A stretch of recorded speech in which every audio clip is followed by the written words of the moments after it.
Good morning, children. In the last video, we have seen the nomenclature, palindromic sequences, and the different cleavage patterns.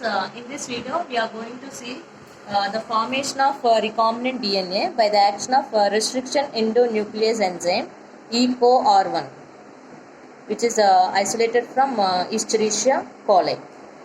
Now, this is the chromosomal DNA. This is the chromosomal DNA where there are two sites. These two sites are called as the recognition sequences.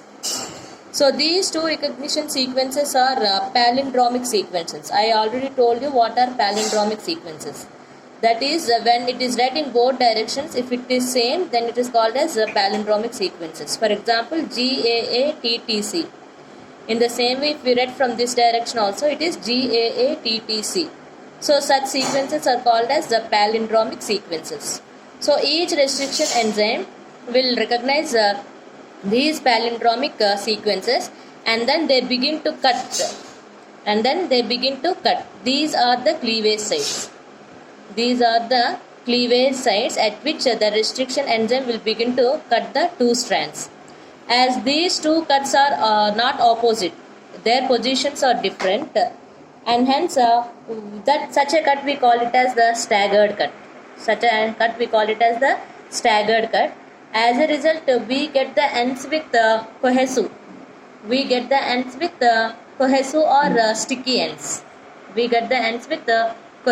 Or sticky ends. So now this E. coli, EcoR1 enzyme, it will cleave the chromosomal DNA at these cleavage sites, and that this is the part of the DNA. This is the gene of interest which has to be inserted into the plasmid. So this plasmid is also cut with the same enzyme, EcoR1. This plasmid also should be cut with the EcoR1 enzyme. Then only the cohesive endings or the sticky ends both are going to get matched, and that results in the formation of rDNA. If these are cut with different enzymes, then those sticky ends will not match with one another. Then we will not get any rDNA. So both chromosomal DNA as well as the plasmid vector, they are cut with the same EcoR1 restriction enzyme, and then this DNA or the gene of interest is ligated with this plasmid, with this vector, with the help of an enzyme called as DNA ligase, in order to form a new DNA, which is called as rDNA. So in this way, a new rDNA is formed with the help of restriction endonuclease enzyme EcoR1. So in this way, a number of new rDNAs are being formed by using the restriction enzymes, which are produced or which are isolated from different strains of bacteria. Now let us see the next concept, that is separation and isolation of DNA fragments. The next concept is separation and isolation of DNA fragments. So these DNA fragments which are produced by the restriction enzymes, they are differ in their size. That means all the DNA fragments are not of same size. They will differ in sizes basing on the recognition sequences. Distance between the recognition sequences, the DNA fragments will be of variable sizes. And these different DNA fragments produced from one restriction enzyme will be different from the one which is produced by another restriction enzymes. So these different DNA fragments, they have to be separated and they have to be isolated. So that separation and isolation of DNA fragments will be done mainly on the charge. It is mainly done on the charge and mass of DNA fragments. It is done mainly on the mass and charge of DNA fragments. And the process which is used for this separation and isolation of DNA, we call that as gel electrophoresis.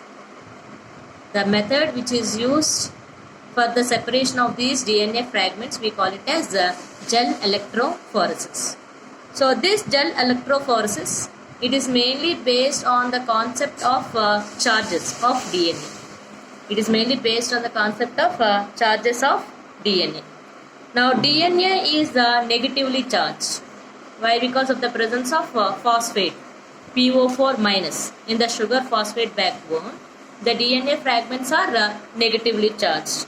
Then these are forced to move towards the positive electrode.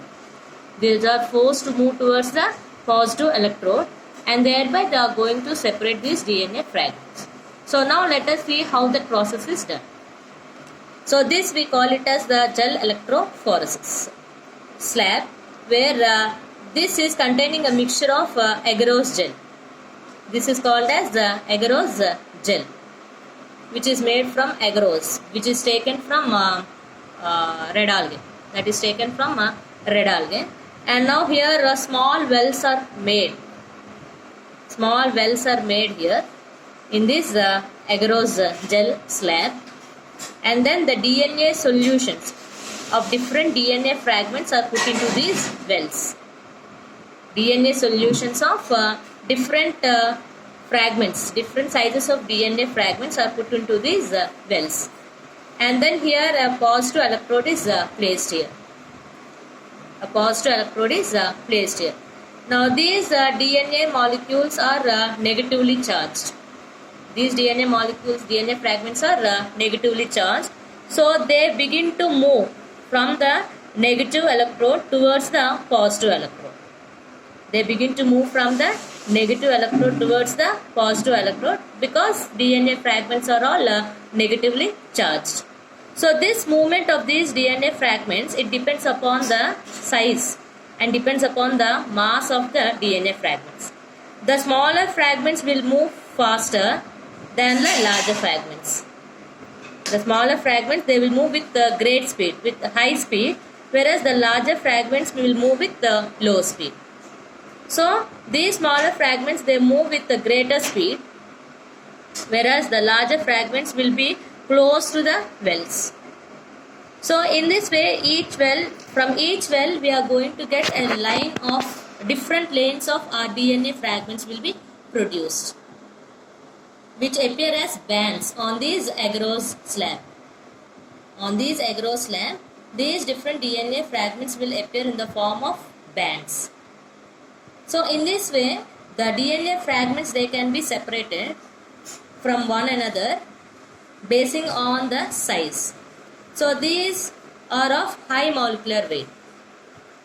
The molecules at one speed will be at the same molecular size. The DNA fragments which are close to that will be at high molecular weight or high molecular mass.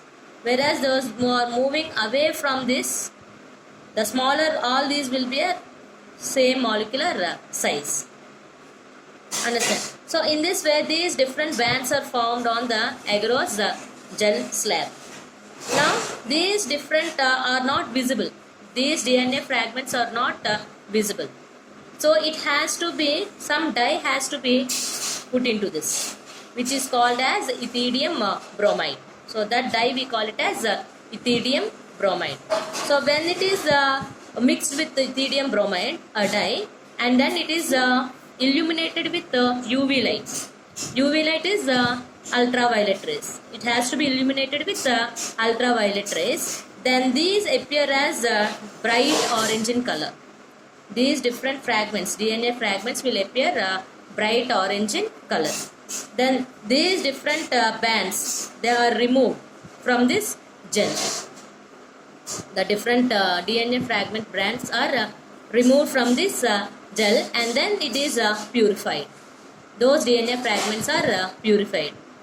So that process of separation of these DNA fragments and their purification, that is called as elution. Elution is the term which is used to describe the process of extracting one material from another by washing with a solvent. So we are going to remove these DNA fragments and then we are going to purify that by washing with another solvent. In this way we can get pure DNA fragments, and this we call it as elution. So this method of separation of DNA fragments by using electrical force here. So the movement is brought about by the electrical force. That's why we call this as gel electrophoresis. And here the gel which we used is called as agarose gel. And this agarose gel is obtained from red algae. So this is about the separation and isolation of DNA fragments. So I want you all to please subscribe my, please share, like and subscribe my channel. Thank you.